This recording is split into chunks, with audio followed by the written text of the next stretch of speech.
Nós paramos em lutas ideológicas e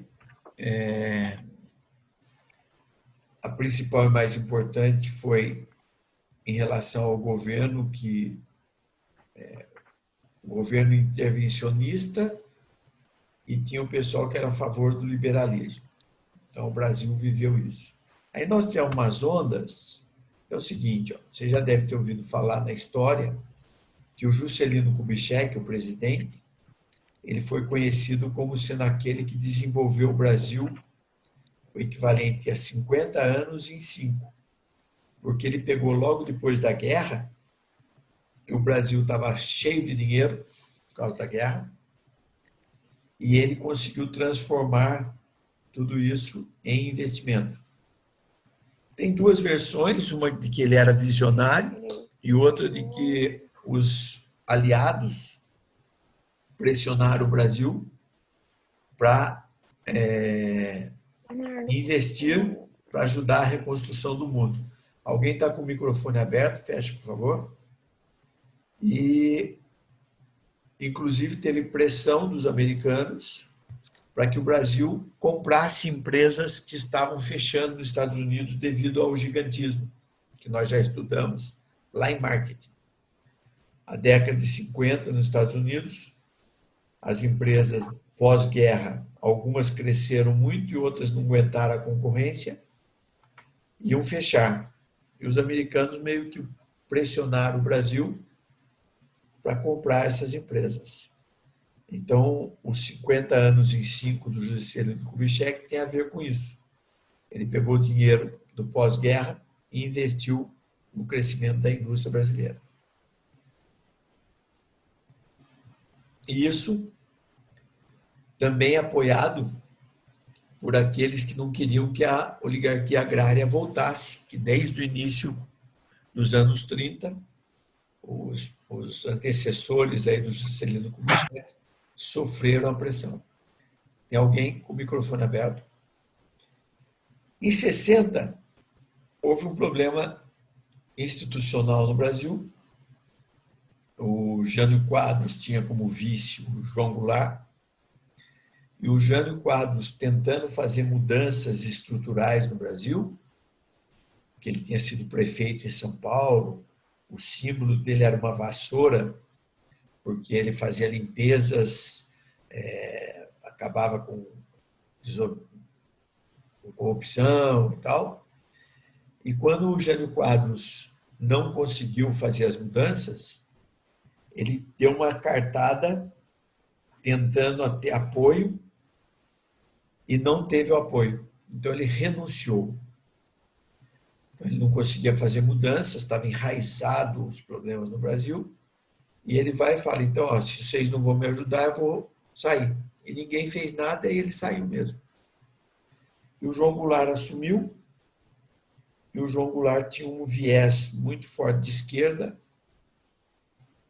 e então aquela desordem, segundo a história daquele momento, levou ao golpe, que alguns dizem que é golpe, outros não, de 64, que os militares são levados ao poder, eleitos pelo Congresso, para ocupar o lugar do João Goulart.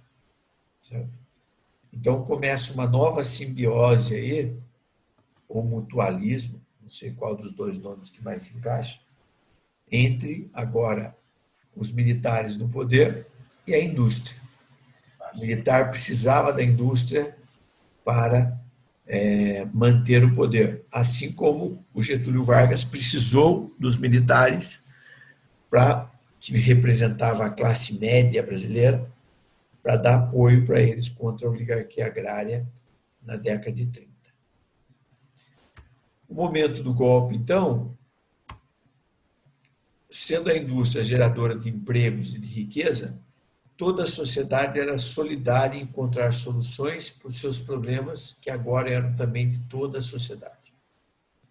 O desemprego e o desaquecimento do consumo levaram a um processo de diminuição do fluxo de capitais para investimentos, tanto no que tange ao capital nacional quanto ao estrangeiro. Por quê? Aquele movimento de esquerda promovido pelo João Goulart afastou os investidores. Por quê? Vou entender por que o investidor foge dos países de esquerda.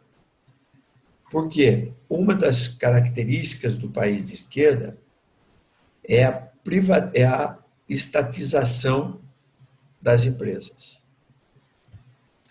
Então, ao contrário do capitalismo, que privatiza, ele desonera o Estado, diminui o tamanho do Estado, o movimento socialista de esquerda, ele estatiza. Um exemplo, o Evo Morales, na Bolívia, quando ele assumiu, para ele ganhar força junto aos bolivianos, a primeira ação dele foi estatizar a extratora de petróleo, de gás, na verdade, que a Petrobras tinha na Bolívia. Segundo consta, foi um acordo com o governo brasileiro, não foi nada forçado, porque o nosso governo também era de esquerda e era uma forma de fortalecer a esquerda na América do Sul. Então, eles descartaram todo o investimento que a Petrobras tinha feito, apoiado pelo governo anterior, e não cumpriram os acordos e tomaram a empresa. Certo? O Brasil perdeu, a Petrobras perdeu muito dinheiro por conta dessa investida. Então, quando existe uma tendência para que o país enverede pelo socialismo, o capital estrangeiro cai fora, porque de uma hora para outra o governo pode falar, ó, essa área é de interesse nacional e eu vou estatizar toda a indústria.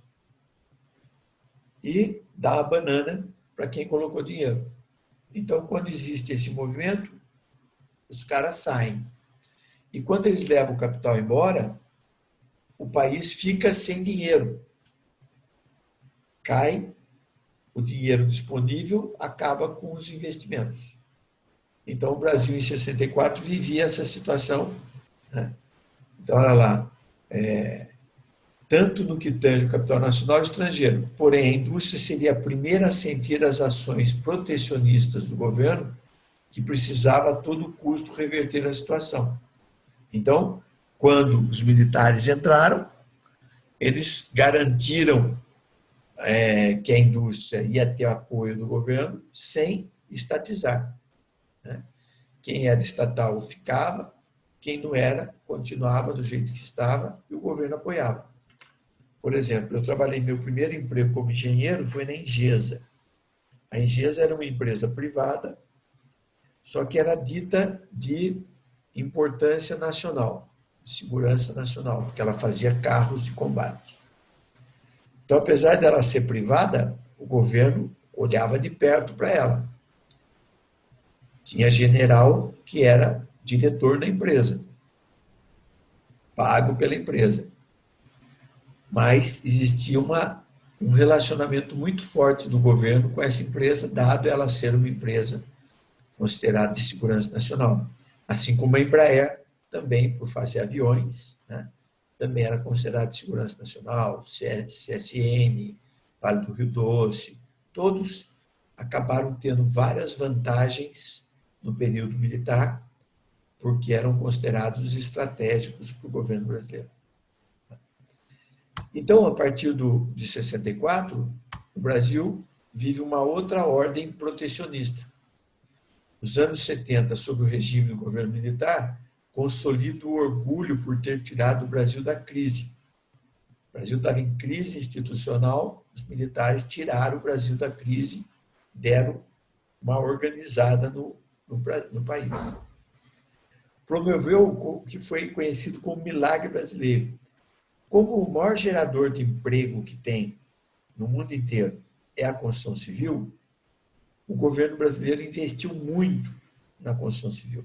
Então, é da época dos militares a construção da ponte Rio-Niterói, que é uma ponte importante que liga o Rio de Janeiro à cidade de Niterói, que antes era feito só por barca. E a ponte permitiu que o rio chegasse para o outro lado, que são os grandes lagos ali, aquela região que tem depois da ponte. Não é só Niterói, mas tem todo um outro lado que foi possível chegar pela ponte. E depois tiveram outras obras, a Transamazônica, que na época não deu certo, hoje é que ela está sendo terminada depois de muito tempo, que o objetivo era aproximar o país da Amazônia como uma forma de garantir a soberania nacional, que era uma floresta enorme, uma área enorme, e que tinha divisa, fronteira com outros países, e todo mundo queria invadir a Amazônia por causa da riqueza que tinha. E outras grandes obras que o governo fez e que acabou gerando emprego e tirando a população da situação de pobreza que vivia por causa da crise antes de 64. Em relação à indústria e ao protecionismo, em 76 o governo aumenta a proteção. Toda a importação de veículos automotores foi proibida e os demais produtos passaram a ser controlados com maior rigor e dentro de um critério de que, se tivesse similar nacional, não podia importar. Então, em termos de mercado, essa característica de protecionismo do governo brasileiro desde a década de 30 e que só acaba no final da década de 80, fez com que o Brasil ficasse atrasado em relação ao mercado mundial, tendo produtos inferiores e com preços altos por causa da tecnologia muito atrasada. Então, a maior falha de estratégia econômica brasileira foi esse protecionismo. Como eu falei na aula passada, o governo investir em setores que a iniciativa privada não quer ou não tem dinheiro para investir é normal. Né? Fazer uma CSN para produzir aço e tal, porque o Brasil não tinha minério, mas não tinha fabricante de aço, era uma necessidade. Só que assim que consolidou, deveria ter privatizado, porque virou um cabide de emprego e consumindo recursos de impostos ao invés de gerar lucro. Tanto que quando teve a privatização da CSN, no primeiro ano a CSN já deu lucro e depois ficou milionária em termos de lucros, porque não tinha mais que dar emprego para pessoas ligadas ao governo e tal, eles tinham que produzir e vender e gerar riqueza. E o Brasil ganhou por quê? A estatal não paga imposto. E no caso da Petrobras, da CSN e de tantas outras, além de não pagar imposto, o governo tinha que ficar pondo dinheiro. Com a privatização, o governo não pôs mais dinheiro, vendeu, arrecadou o dinheiro que tinha que arrecadar e não pôs mais dinheiro. E aí, a partir da privatização, a empresa passou a ser empresa privada e passou a pagar impostos. Então, além do governo não pagar nada, não gastar, ainda recebe impostos. Por isso que a privatização desonera o Estado. Em 76 marcou que eu era moleque, tinha 14 anos, e naquela época moto, né, chamava atenção, assim como hoje, o jovem, moto chama atenção. Então, a última moto que chegou no Brasil, antes da proibição, foi a Yamaha 360, que ficou famosa por ser conhecida como Viúva Negra. Só um minutinho.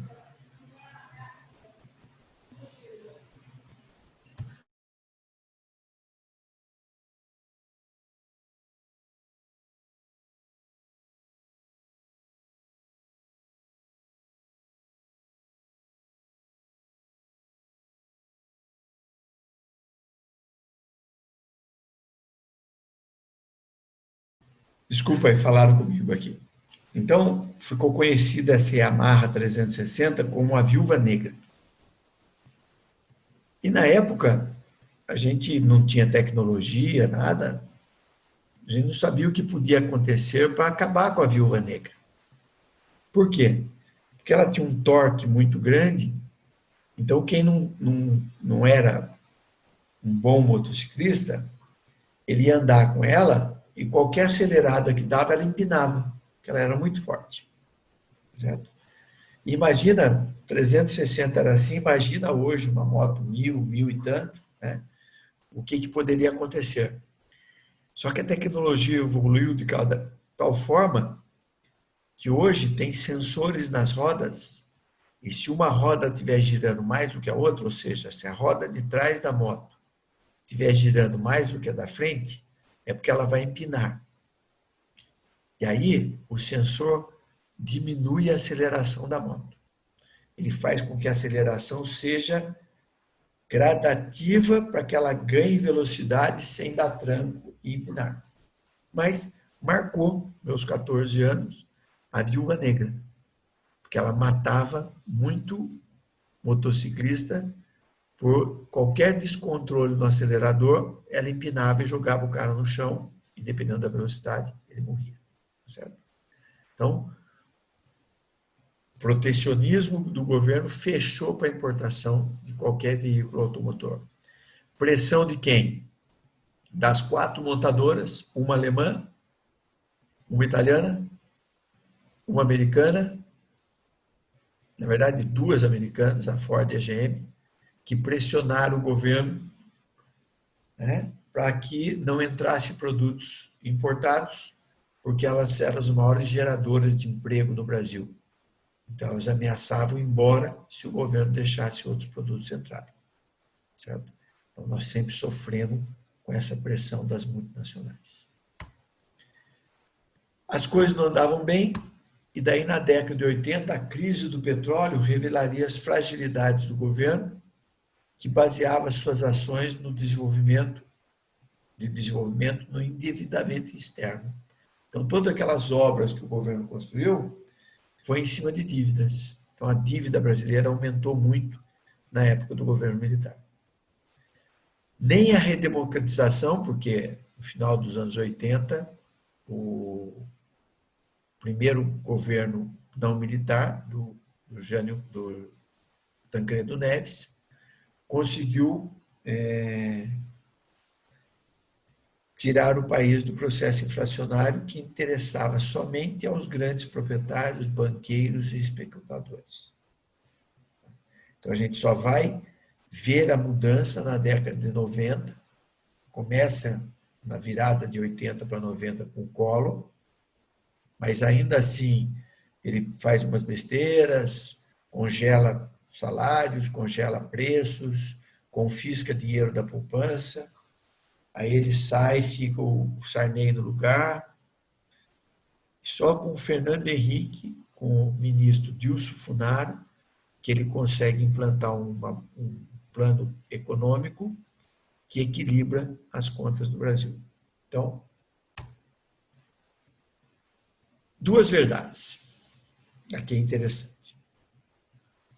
O fato novo no relacionamento entre governo e indústria se dá a partir da década de 80 e mais propriamente no início de 90, quando Fernando Collor de Mello iniciou a abertura do mercado brasileiro.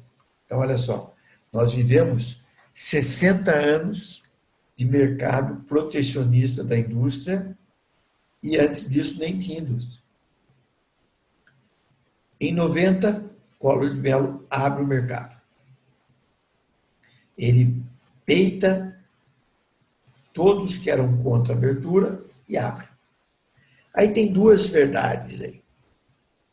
Uma, o Collor de Mello era um visionário e viu que o Brasil precisava abrir o mercado para acabar com aqueles produtos de baixa qualidade, como ele dizia, o carro brasileiro era uma carroça e tal.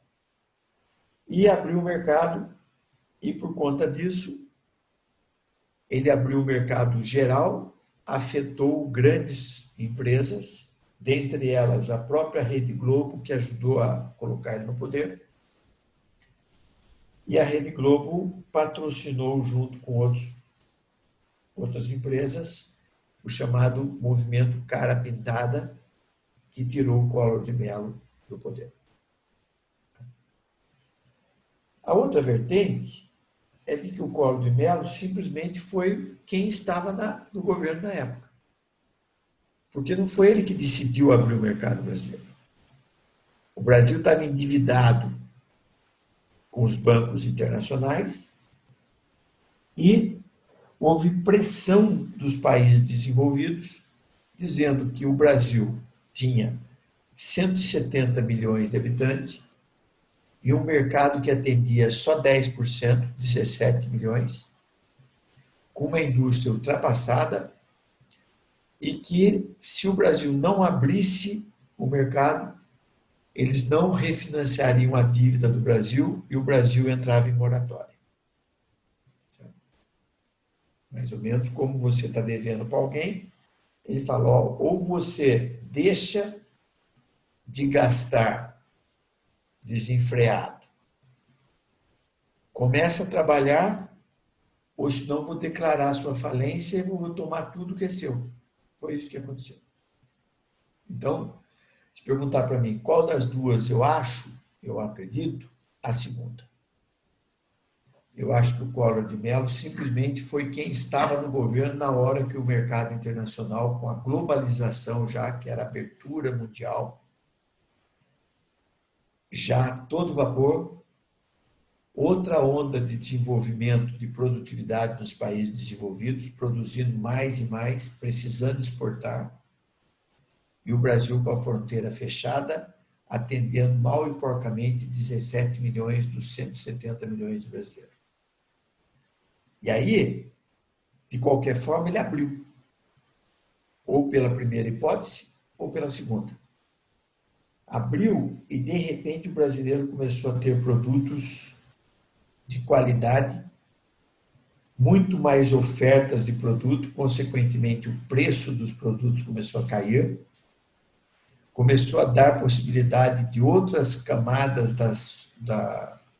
de classe social terem acesso ao consumo e que foi o início da mudança que nós estamos vivendo desde 90, já estamos vivendo a terceira década de grandes mudanças na economia brasileira, favorecendo tudo, né? Se pensar, quando eu entrei na faculdade em 81, formava a Unital 50, 70 engenheiros por ano. Tinha curso de direito, medicina, poucos cursos e formava pouca gente. Toda essa mudança que aconteceu a partir dos anos 90 levou ao impulso até da educação, né? Em que hoje pessoas que nunca sonharam em estudar conseguem pagar ou conseguem com que os filhos estudem. Eu já fiz essa pesquisa na sala, vocês devem lembrar. Ainda hoje nós temos cerca de 10% dos nossos alunos que têm pai e mãe com nível superior.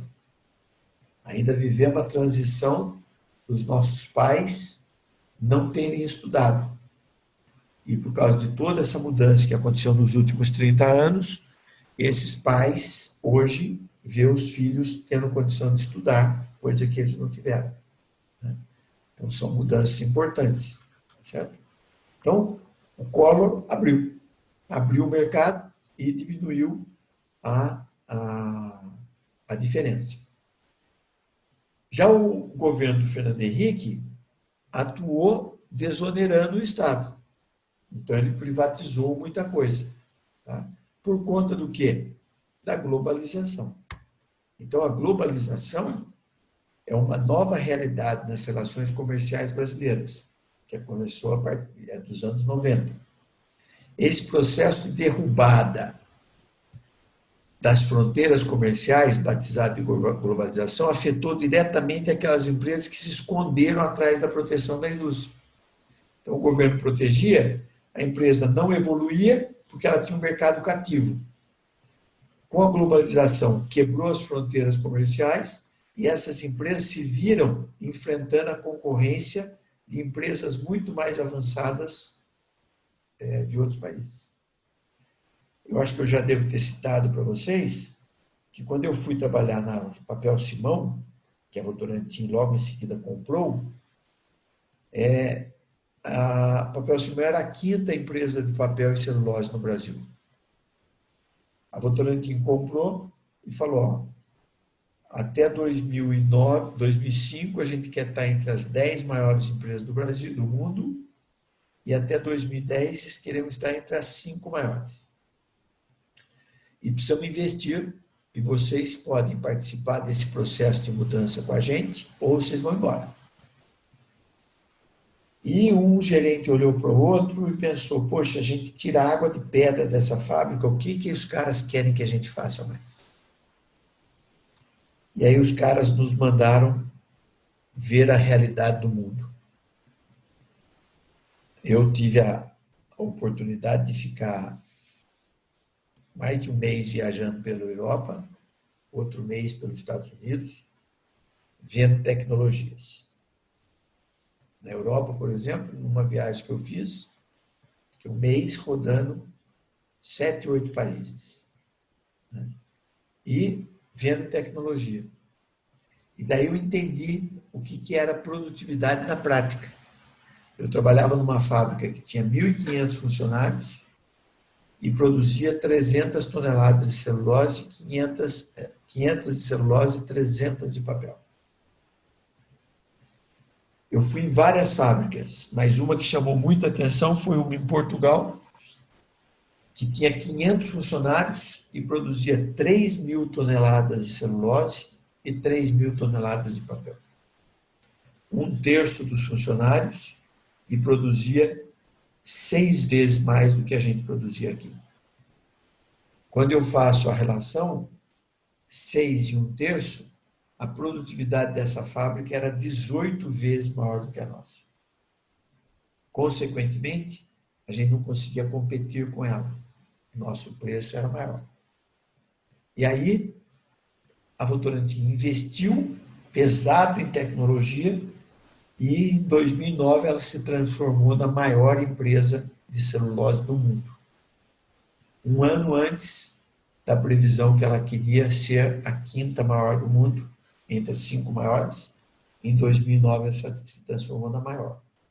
Dado essa mudança de que tem concorrência, eu tenho que ser melhor do que a concorrência e não ser protegido do governo. Certo? Então, a necessidade de expansão internacional, por causa do excedente de produção dos países desenvolvidos, fez repetir aquilo que aconteceu lá no século XVIII, com as grandes navegações que levavam os excedentes de produção da Europa para outras partes do mundo. Okay? Aqui, ó, a questão da diferença de produtividade. A diferença de 18 vezes que eu citei da Votorantim, no primeiro momento começou a investir em tecnologia. Máquina, equipamento, temos que ter máquina, temos que melhorar nosso equipamento. Depois, começou a investir em eficiência operacional. Tem que melhorar meu processo, tem que melhorar minhas relações da empresa, treinar funcionário, colocar funcionário melhor qualificado. Por exemplo, nesse movimento aqui, ó, as empresas ainda tinham 30%, 40% de funcionário analfabeto no início da década de 90. Quando eu fui para a fábrica da Votorantim de Barra Mansa, em 98, a fábrica de lá, em 98, na virada do século, tinha 30% de pessoas semi-analfabetas trabalhando. Pessoal que não tinha terminado o primeiro grau, e muitos sequer tinham estudado. E tanto na área de celulose e papel que eu trabalhei, como na de metais, foi colocado como meta não ter, em 3, 4 anos, ninguém sem nível de 2º grau. E aí a empresa começou a financiar para os funcionários supletivo de 1º e 2º grau, estimular quem já tinha segundo grau a fazer faculdade, certo? E depois de 2, 3 anos, tinha lá menos de 5% de pessoas trabalhando que não tinha formação de segundo grau. E que a empresa manteve, porque eram pessoas que já estavam em vias de aposentar, e o grande objetivo, que era mudar a característica da empresa, já tinha conseguido. Já tinha 95% dos funcionários com pelo menos segundo grau, sendo que antes tinha menos de 70% com segundo grau. Então, eu vivi essa transição, que foi a eficiência operacional. E o terceiro momento, que eu também vivi, foi o investimento para obter intimidade com o cliente. Então, eu migrei da área de produção para marketing e, em função disso, em 94, 95, eu fui fazer parte do grupo que fez a implantação do marketing business to business na empresa, que era o relacionamento com os clientes que o marketing promovia. E tudo isso porque a empresa passou numa nova era de concorrência, porque quando tem vários competidores, o cliente passa a ter o poder de escolher de quem ele vai comprar. Quando o Brasil era fechado para a concorrência, os compradores, que eram as pessoas, tinham que comprar o que estava disponível. Ou era o carro da Ford, da GM, da Fiat ou da Volkswagen. Como eles todos combinavam que o carro ia ser uma porcaria, sem nenhum opcional e tal, e caro, você só tinha a opção de comprar um deles. Vai comprar sabão em pó? Só tinha 2 marcas. Vai comprar roupa? Tinha poucos. Tudo tinha pouco. A hora que abre o mercado, que tem oferta, você escolhe. E aí, a hora que a gente escolhe, nós vimos lá na aula de marketing que quando o comprador tem o poder de escolha, porque tem concorrência, surge o marketing. E o marketing busca intimidade com os clientes. No Brasil, só a partir da década de 90 que o marketing entra, e já no terceira onda do marketing, que é o marketing de relacionamento, que é o marketing 3.0. O Brasil viveu muito pouco o marketing 2.0. Foi direto para o 3.0. Corrida contra o tempo. O governo abriu, aí começou um monte de empresas a chiar, porque os produtos eram muito atrasados. Por exemplo, só tinha uma empresa praticamente no Brasil de brinquedos. Era a Estrela. Tinha 90% do mercado, sei lá. E tinha uma pequena chamada Bandeirantes e uma outra que eu não lembro o nome. A Estrela era famosa por ter uma fábrica para consertar, era hospital de boneca. Era tão cara a boneca da Estrela e era tão comum que o que estragava? O irmão enfiava o dedo no olho da boneca da irmã e enfiava o olho para dentro. Arrancava o cabelo, arrancava a perna. E aí, a Estrela, para serviço ao cliente, tinha um hospital de boneca. Você mandava para lá e eles consertavam a boneca. Mas, todo ano o que mudava na boneca era a cor do cabelo e o vestido. Não tinha mudança. Abriu o mercado, começou a entrar brinquedo do mundo inteiro, a Estrela teve que demitir 50% dos funcionários. E aí o governo deu uma moratória. Ele colocou um limite de importação grande no primeiro ano, limite pequeno de importação no primeiro ano, crescia esse limite no segundo ano e crescia mais no terceiro, e a partir do quarto não tinha mais protecionismo. Então as empresas tiveram 3 anos para tentar se adaptar para enfrentar a concorrência.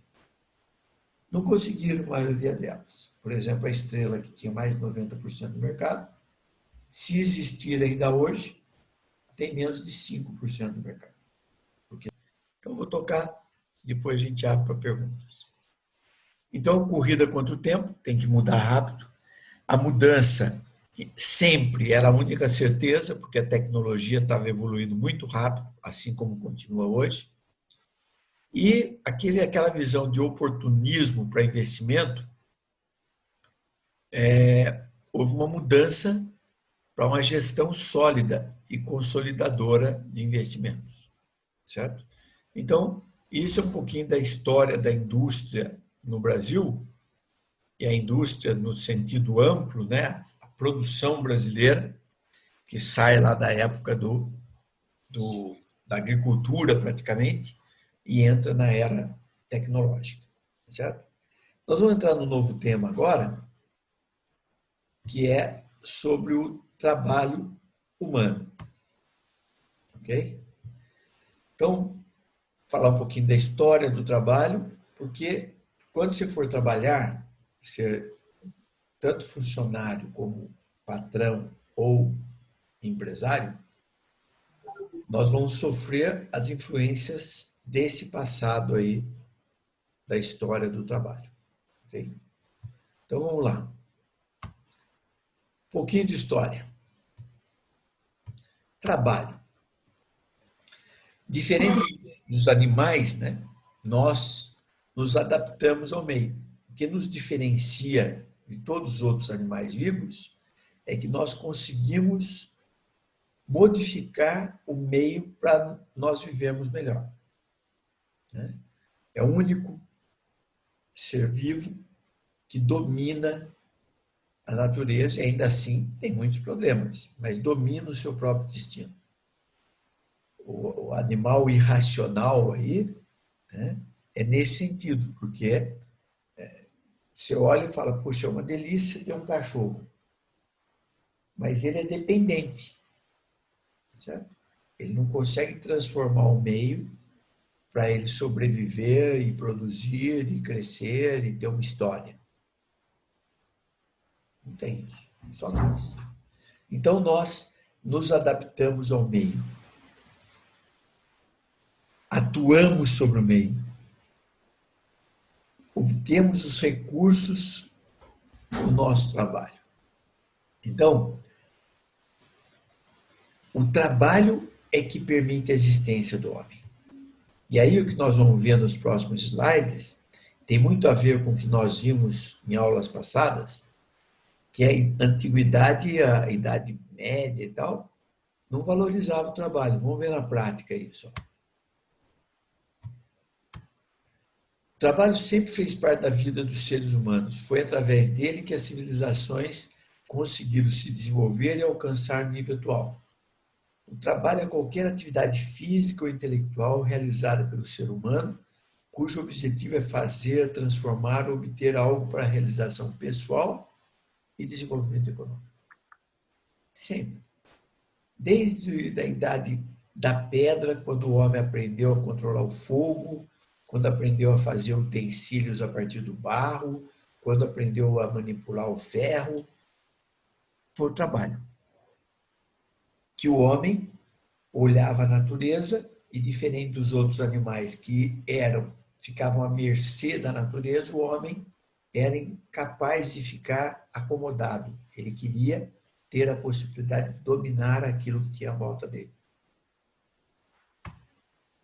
A Idade Média, século XI até o XV, a economia era centrada na estrutura familiar, produção artesanal, profissão por habilidade, aptidão, aprendizes, todos eram capazes de executar todas as atividades, o que permitia autorregulação e manutenção das relações pessoais. Então, olha só, não tinha uma organização produtiva, era a família.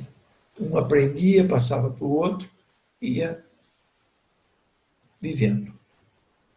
Só no século XVIII, nós já vimos, na Inglaterra, inicia profundas transformações econômicas, tecnológicas e sociais, a Revolução Industrial, que passa da produção agrária, artesanal, para uma produção industrial. O conceito de trabalho é formado por elementos teológicos, que teve influência no Ocidente greco-romano helenista, chegando até os nossos dias. Como mostra o livro de Gênesis, que é até a página, depois de pecar, o homem foi amaldiçoado, ficando condenado a extrair seu sustento do suor, do cansaço, do labor, de seu trabalho. Cometeres maledicta terra e opere tu in laborius, para lá, está em latim essa coisa. A concepção do trabalho sempre esteve predominantemente ligada a uma visão negativa de punição. Na Bíblia, Adão e Eva vivem felizes até que o pecado provoca sua expulsão do paraíso e a condenação ao trabalho com o suor dos seus rostos. A Eva coube também o trabalho do parto. Então eles viviam na maravilha. O trabalho no cristianismo, então, na tradição judaica cristã, o trabalho associa-se também com a noção de punição e maldição. Na Bíblia, o trabalho é apresentado como uma necessidade que leva à fadiga e que resulta de uma maldição. Comerás o pão com o suor do teu rosto. Gênesis 3,19. Esse sentido bíblico leva à ideia de responsabilidade, obrigação, dever impregnado ao trabalho. Na Grécia, a sociedade grega, com homens livres, cidadãos, escravos, homens indignos. O trabalho para os gregos era uma atividade indigna. A distinção social era feita pelo trabalho. Os homens livres deveriam dedicar seu tempo para a polis e se sustentavam das colheitas de frutas e de caça feito pelos escravos.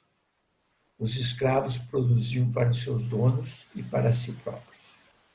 Então, olha só, desde o início, explica isso aí, aquela fala anterior lá que nós já vimos, de que o trabalho era considerado uma coisa para os indignos. Na antiguidade, Aristóteles dizia que todos aqueles que nada têm de melhor para nos fornecer, que o uso do seu corpo e dos seus membros são condenados pela natureza à escravidão. É melhor para eles servir que serem abandonados a si próprios. Numa palavra, naturalmente, escravo, quem tem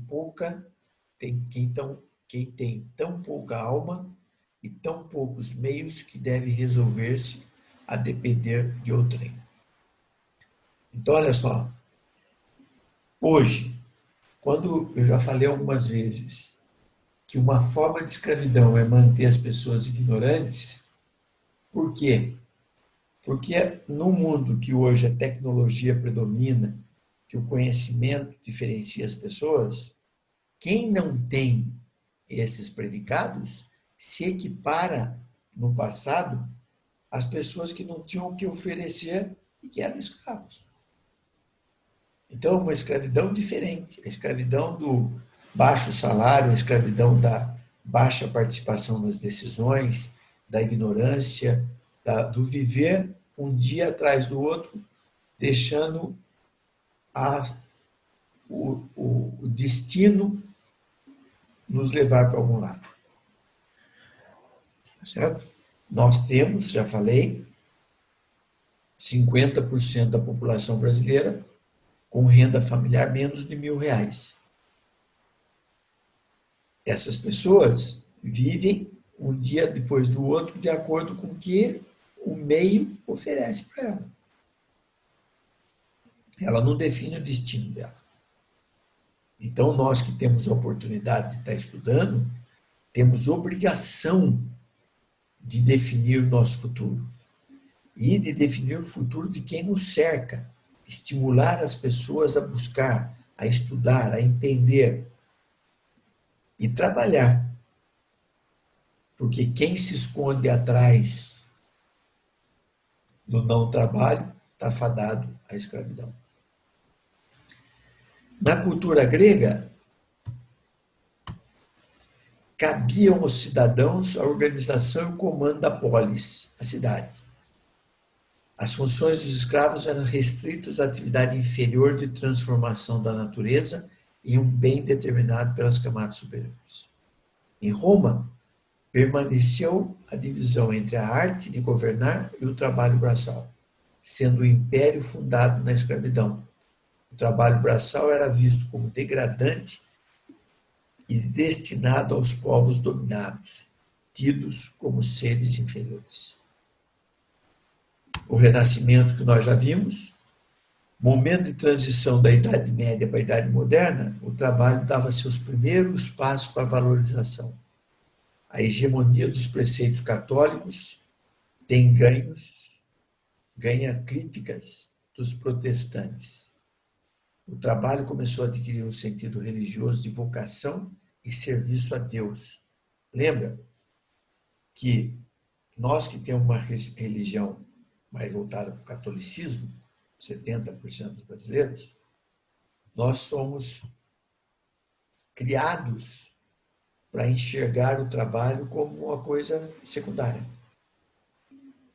Se Deus definiu que eu tenho que ser pobre, eu não posso querer lutar contra o meu destino.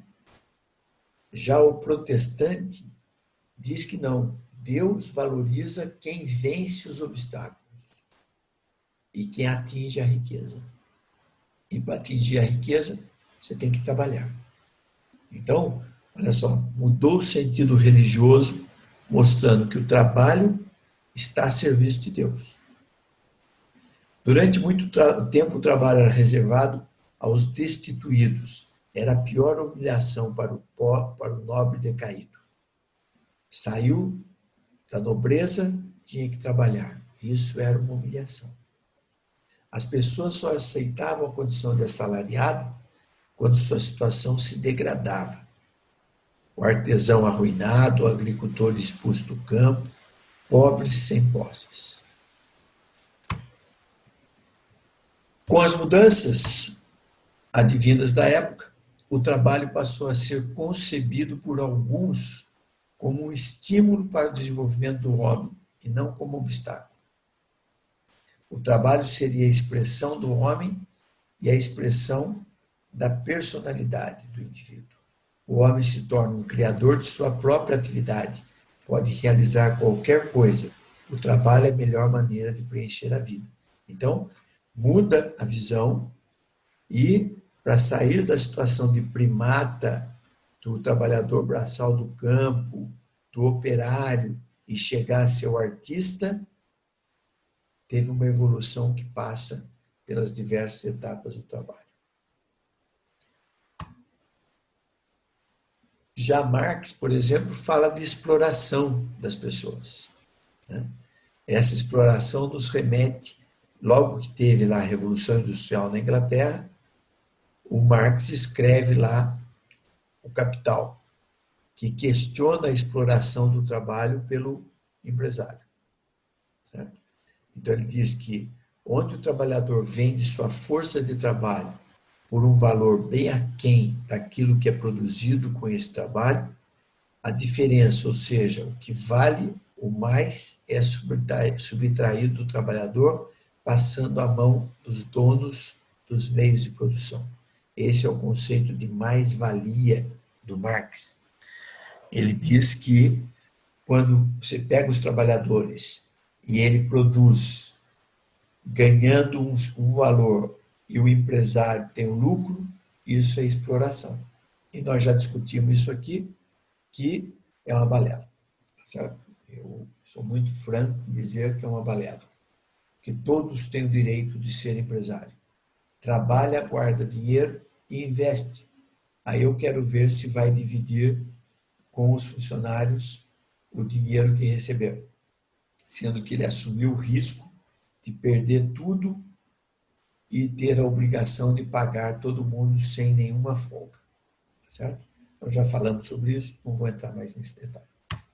Segundo Marx, o trabalho denuncia uma exploração econômica e uma situação em que o homem não se revê no seu trabalho mecanizado e repetitivo, ou seja, não obtém a realização profissional que deveria obter, referindo-se a essência do homem, que seria suposto o trabalho complementar. Então, o que é isso? Ele diz que, a partir do momento que você está trabalhando, você não evolui. E, na verdade, a história mostra que é o contrário, né? Você trabalha, ganha dinheiro, investe em você, melhora a sua condição de trabalho, você muda de cargo, ganha mais, pega mais dinheiro e investe em você, até o ponto que você pode investir e montar uma empresa. E aí, você vai contratar outras pessoas para que elas tenham condição de construir a vida delas com salário. E no futuro, quem sabe, muitos deles podem virar empresário. O que vai impedir a pessoa de evoluir é a ignorância. Você quer deixar a pessoa escrava? Dá serviço para ela e não dá conhecimento. Aí ela vai pegar o dinheiro, vai gastar todo o dinheiro sem pensar no futuro, sem pensar que tem que estudar, sem pensar que precisa economizar, nada. Agora, a soma trabalho e educação formam uma parceria que transforma a vida de qualquer pessoa. Okay? Até hoje. Por que os nossos pais aí, de vocês e os meus, investiram na nossa formação? Porque eles são, na maioria, escravos de um trabalho secundário de baixo valor. E ele não quer isso para os filhos dele. Ele quer um filho que seja capaz de mudar essa realidade. E aí ele se esforça para dar condições para o filho estudar. Agora, não é porque estudou que não tem que trabalhar. No Japão, as pessoas com nível superior, que lá mais de 90% tem nível superior, entram para trabalhar como braçal nas empresas. Ele tem que aprender como é produzido o dinheiro para ele poder mandar adequadamente. E quem se destaca vai tendo promoções para chegar a ser até o presidente da empresa. Mas, independente da formação que tem, vai pegar no batente para dar valor para o trabalho. Okay? Então, a origem e a evolução do trabalho na história. A natureza. Primeiro, o homem colhia o que estava disponível na natureza. Era o extrativista. Aí ele viu que aquilo só que tinha aqui na natureza não era suficiente. Então ele começa a multiplicar aquilo que está lá. Começa a preparar a terra e plantar para aumentar a produção de alimentos, que antes ele só colhia o que tinha. E a partir do século XVIII, então, a indústria toma pé, que transforma a matéria-prima e preocupa-se com a acumulação de riqueza, além da subsistência. Então, essa é a evolução do trabalho. Hoje, o que acontece com o trabalho? O trabalho passa a ser referência pessoal, passa a ter importância social, e trabalhar vai identificar o cidadão, integrando o sujeito a um grupo social. Surge uma outra visão do mundo. O trabalho passa a gerir as relações sociais, a identidade dos grupos. O trabalho confundiu-se com a vida do sujeito ou a vida tornou-se o trabalho.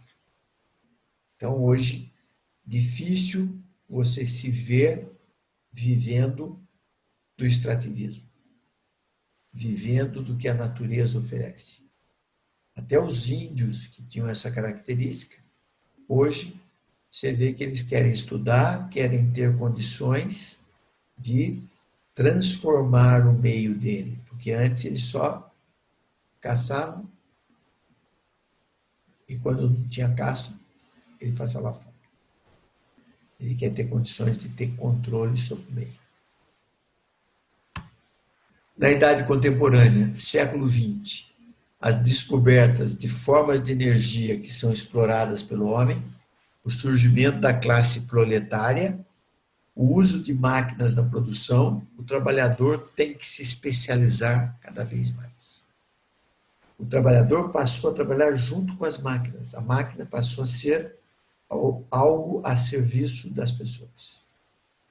E o homem teve que se adaptar a ser um operador de motor ou empregados em escritórios. Nós tivemos que nos adaptar a essa coisa. Agora, como já falei, tem um livro que eu sempre recomendo que leiam. Chama Pai Rico e Pai Pobre. 2 colegas, garotos, em que um deles, o pai é professor, se não me engano, e o outro pai é empresário. E o que é filho do professor frequenta a casa do outro. E ele começa a receber noções de negócios com o pai empresário do amigo dele. E ele mostra que tem 4 quadrantes na nossa vida, trajetória. Primeiro quadrante, é o trabalho. Nós vamos trabalhar. E nós temos que trabalhar sabendo que só o excedente da nossa produção, que é o nosso lucro, aquilo que a gente consegue poupar, é que vai transformar a nossa vida. Então, posso não ter nada. Comecei a trabalhar, falo, preciso estudar. Não estudei. Vou fazer primário. Vou fazer o secundário. Vou fazer faculdade. Quem vai financiar isso? Tem coisa que é de graça, tem coisa que é meu trabalho vai financiar. Esse excedente tem que ser transformado em assessoria. Então, você do trabalho, você adquire uma posição que você consegue vender serviço para as pessoas. Ao invés de eu trabalhar para alguém, agora eu vou vender serviço. Por exemplo, o cara que era pintor na Volks. Fez a vida dele, chega uma hora e ele fala, não, agora eu vou pintar para os outros. Guardou dinheiro, pegou um PDV lá, um plano de demissão voluntária, saiu, alugou um ponto, comprou lá umas máquinas de pintura, lixadeira e tal, abre uma porta e diz, reparo de funilaria e pintura de automóvel. Então, de empregado que ficava 8 horas por dia trabalhando em troca de um salário, agora ele tem condições, porque ele criou reservas financeiras, de abrir um negócio e começar a fazer serviço. Com esse serviço que ele faz, ele tem que continuar pensando que ele precisa ter lucro. Não pode gastar tudo que ganha. E o que sobrar, ele tem que investir para ser patrão. Então, ele sozinho fazia o serviço de funilaria e pintura. Agora ele tem que estar crescendo, ele tem que virar patrão. Então ele vai ter 2 ou 3 ajudantes para lixar para ele, tem gente para isso, tem gente para isso. E ele virou agora, trabalha também, mas já é patrão. Tem 3, 4, 5, 10 funcionários. E essa atividade tem que dar resultado para ele investir de novo, continuar investindo, para ser investidor. Então, ele vende essa empresa para alguém, fica com uma participação na empresa, vai ganhar lucro dela. Ele compra uma casa e aluga essa casa, ganha aluguel. Ele compra um terreno quando lança o loteamento, espera valorizar e vende. Então, são 3 e 4 estágios. Primeiro, trabalhador, depois o prestador de serviço, o empresário e o investidor. E esse livro mostra, e o garoto fala, puxa vida, meu pai acomodou como professor e tem dificuldade para tudo. O outro é arrojado e tal. Então o livro mostra essa característica do garoto aprendendo como que ele tem que mudar a vida dele para não seguir aquela vida do pai que é acomodado e tal, tal, tal. Então isso vale para todos nós. E, já devo ter falado antes, eu li esse livro depois, quando eu já tinha 30 e poucos anos. Mas por alguma razão, por experiências na minha vida, sei lá, eu fui construindo a minha vida com essa característica. Fui peão na Ford, daí virei engenheiro na Engesa, chefe, gerente na Votorantim, até que saí, montei uma empresa de consultoria, continuei como empregado dando aula, para me manter atualizado até hoje. Daquela empresa de consultoria, eu montei uma empresa, cheguei a ter 150 funcionários, com excedente de lucro, investi em várias coisinhas. Hoje eu continuo dando aula e tenho uma fonte advinda de alguns investimentos que eu fiz. E é possível, sem ter recebido nenhuma herança. Tudo construído em cima de trabalho e de estudo. Então, recomendo, ache livro Pai Rico e Pai Pobre. Leia. Ah, mas é americano que escreveu, eu sou contra os americanos. Os americanos são o povo mais rico do mundo, que tem mais tecnologia, mais riqueza, mais tudo. Se você quiser copiar a outra ponta, que é a África, que tem riqueza natural, mas tem uma pobreza absoluta, tudo bem.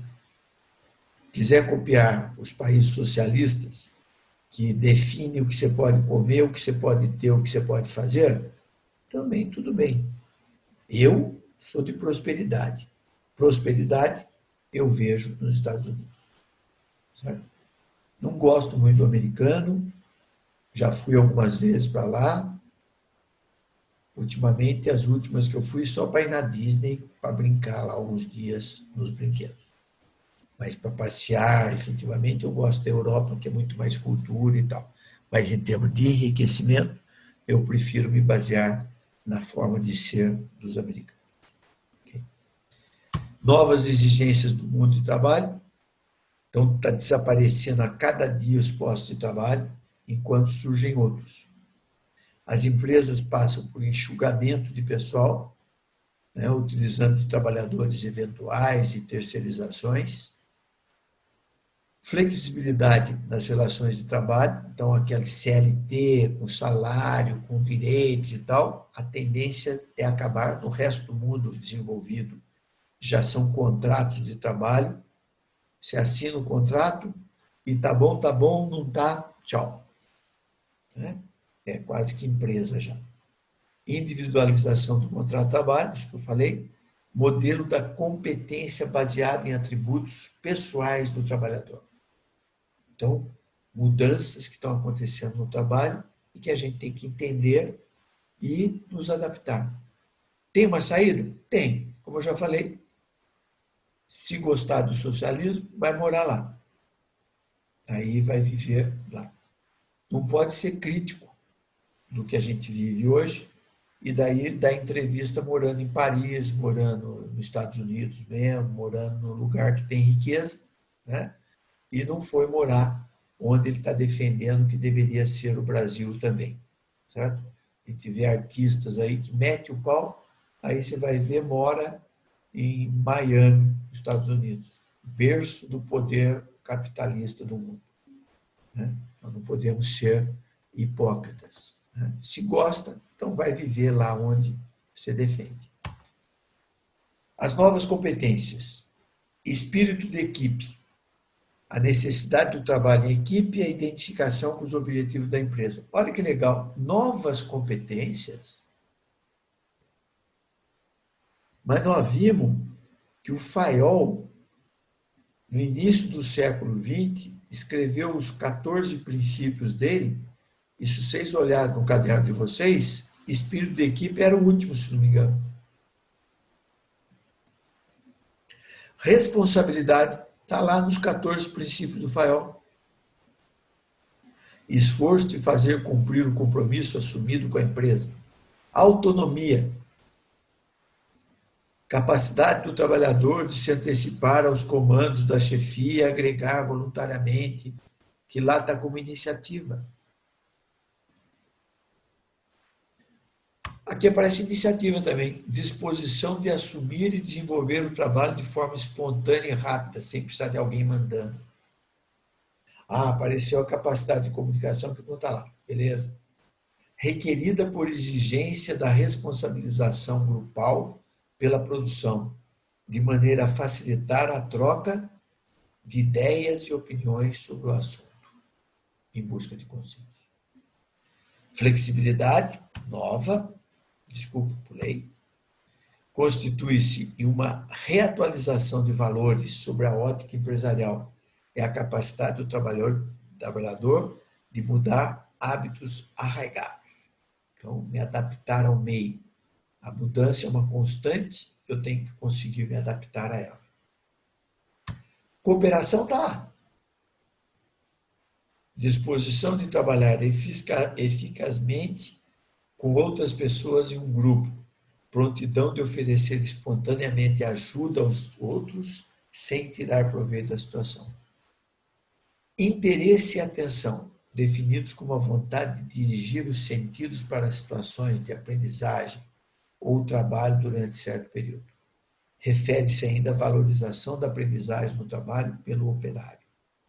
Então, não é fazer por fazer, é fazer aprendendo, respeitando e querendo melhorar aquilo que está à sua volta. É o fim das diferenças. Hoje a nossa sociedade está vivendo a junção do trabalho manual e intelectual. Os dois voltados para a tecnologia. O trabalho manual tende a desaparecer, sendo totalmente remodelado com a automação dos meios de produção. E o trabalho intelectual também deverá ser reduzido ao máximo pela automação. Então, olha só, com toda essa realidade aqui, nós temos que nos adaptar. O povo, a população, tem que enxergar que é impossível continuar crescendo a população mundial, mas isso é uma consciência coletiva. A Europa hoje está numa redução da população nativa europeia.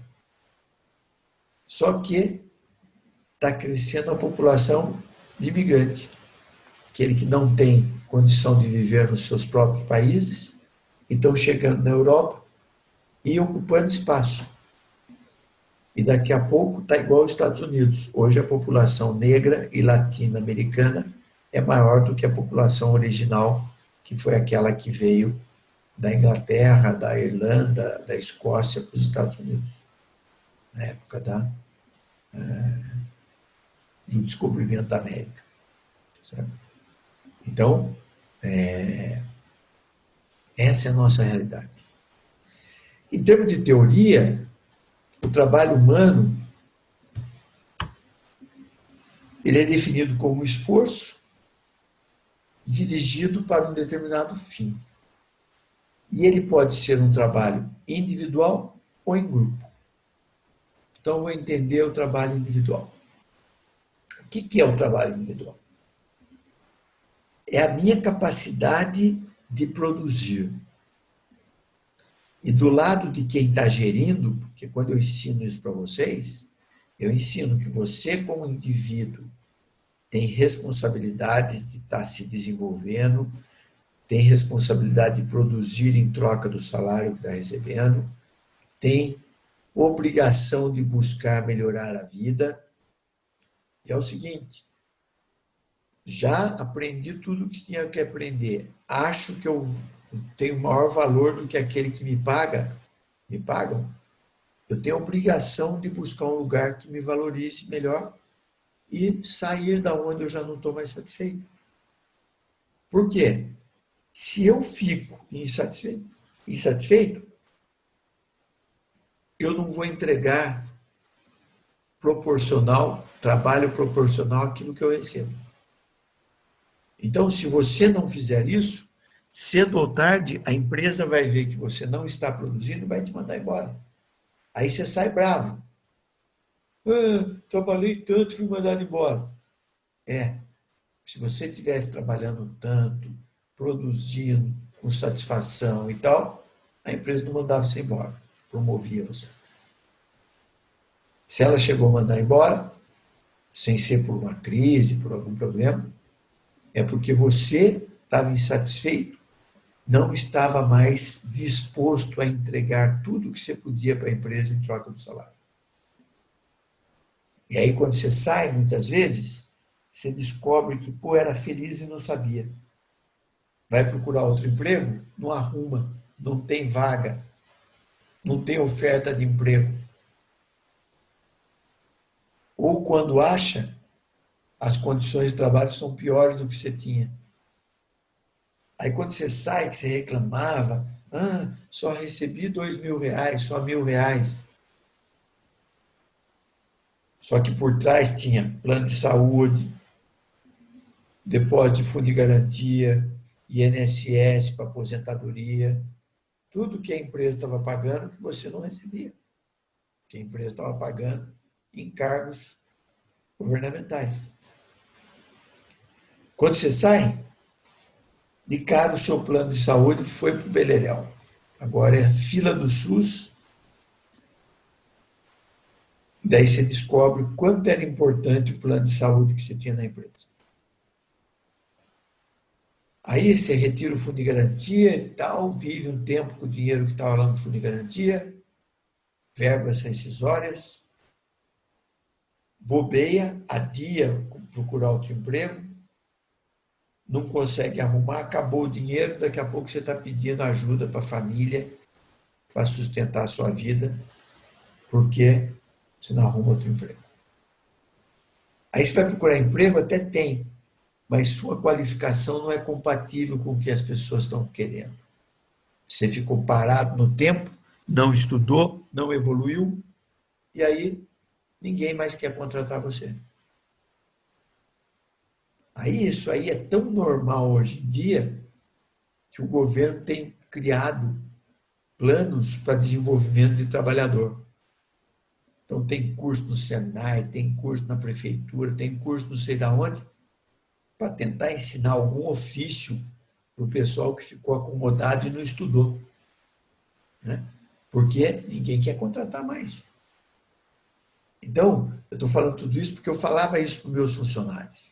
Eu reunia uma vez por mês com eles e falava, ó, você é dono do seu destino. Você tem que procurar emprego, sim. Eu não ligo de você procurar emprego. Procure. Porque se você achar e for embora, eu tenho dados para reavaliar meu salário, reavaliar tudo. Se eu sou diretor de uma empresa, para levar plano de melhoria para a empresa. Agora, se você não arrumar, você vai ter que dar valor para o que você tem. E, em paralelo, investir numa formação melhor para melhorar a sua empregabilidade. Pelo lado individual, que é, eu como empregado tenho diversas obrigações para continuar sendo produtivo e garantir a minha empregabilidade. E a hora que vocês forem chefes ou empresários, você tem que conhecer as características do trabalho individual para você conseguir administrar as pessoas e tirar o melhor resultado de cada uma delas. Então,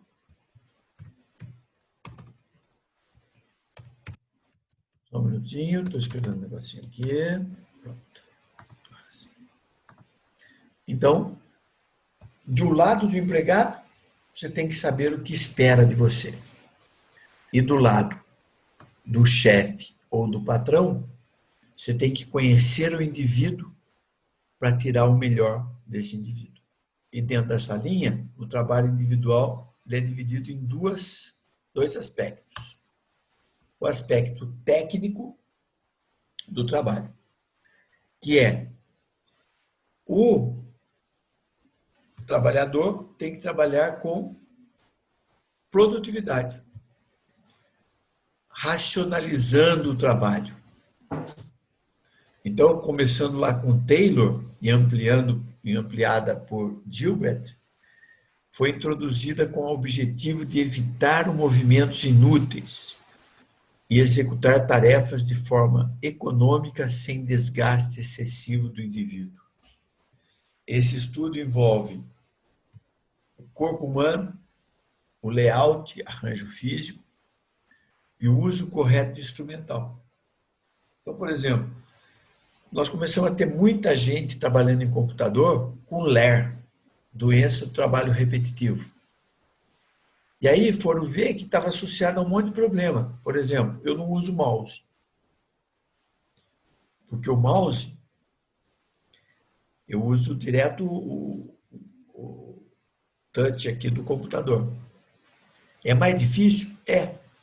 Só que o mouse tem um problema, que é o que estava dando muita ler no pessoal. Você apoia o mouse, só que larga o braço no canto da mesa. Então está aqui o canto da mesa e fica um braço aqui trabalhando com o mouse. Experimenta pôr a mão aqui no seu pulso, vocês estão me vendo aí? E movimenta os dedos da mão. Você sente o nervo aqui se mexendo. Imagina o dia inteiro você apoiado no canto da mesa e mexendo os dedos. Machucava o tendão, ler. Um dos trabalhos de racionalização é analisar as causas disso para evitar. Então, hoje você tem lá os mousepad, que tem uma almofadinha para você apoiar o braço. Ou se recomenda colocar o teclado fora da mesa para sua mão ficar suspensa. Tem a altura correta da cadeira para você ficar de tal forma que seu braço não fica pendurado em cima da mesa. Tem apoio de pé para você apoiar o pé para melhorar a circulação. Mudanças nas máquinas, nos equipamentos da empresa para você ter que se deslocar menos. Tudo isso faz parte do aspecto técnico do trabalho. O objetivo disso é aumentar a produtividade, amenizar as mudanças do ponto de vista do trabalhador. Críticas. A definição de padrão de desempenho violaria os direitos individuais e afetaria a motivação do trabalhador. Então, sempre tem crítica. Por quê? Porque a nossa origem é de que o trabalho, desde os nossos antepassados lá, trabalho é coisa para peão, para escravo, ninguém quer trabalhar. Então, tudo que fala de trabalho, já sempre a nossa memória genética remete para trabalhar é ruim, eu não quero trabalhar de jeito nenhum. E daí qualquer coisa relacionada ao trabalho gera uma revolta geral. Certo? Amostragem do trabalho, técnica estatística que mede a proporção do tempo utilizado para efetuar as atividades e as atividades que não agregam valor.